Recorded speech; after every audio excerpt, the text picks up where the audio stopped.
when we're talking about flooding and we're talking about disasters, we remember vividly June 3. And it's been 3 years. Survivors and relations of victims of the June 3 twin disaster are calling for more support from government as they mark the 3rd anniversary. And yesterday there was a Thanksgiving service. About 160 people lost their lives exactly 3 years ago in the flood and fire disaster which occurred at the Kwame Nkrumah Circle. And JoyNews' Karen Dodu attended the Thanksgiving service held here in Accra, and she came through with this report.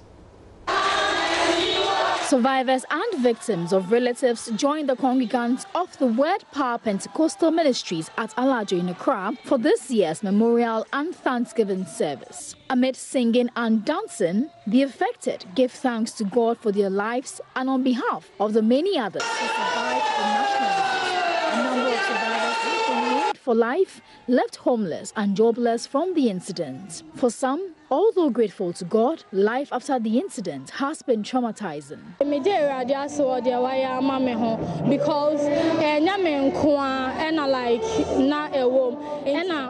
I am grateful to God for my life, although my life has changed after the accident. Whenever it's about to rain, I fear of a recurrence. Especially sometimes me wonder say I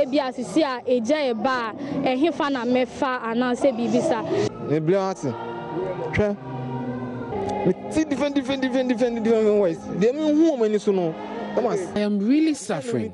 I know I have changed because I don't feel normal anymore. Life has become difficult.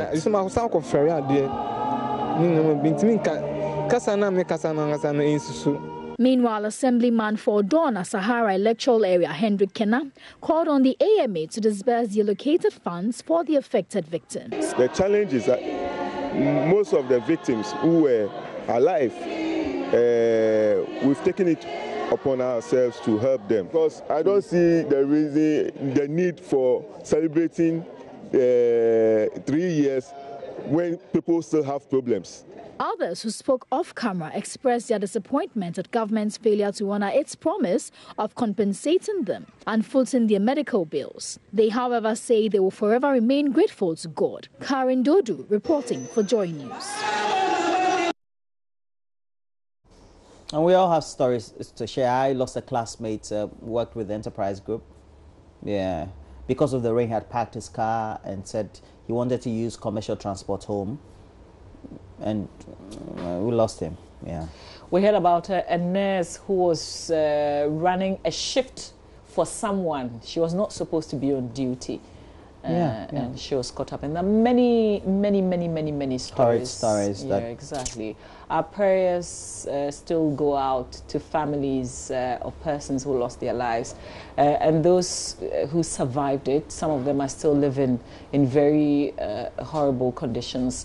We know that they're taking there's some court action, and we're going to be following through, because sometimes, you know, when all the appeals hit a wall, really, when you get nowhere with the appeals, you just have to go through the courts. And if that's where they're proceeding now, we're all with them on this. So we'll bring you, you know, where that court process is, and as and when they make appearances, we'll bring you up to speed with that court action. So that's Karen Dodu there, filing that report on 3 years of that twin disaster, flood and fire.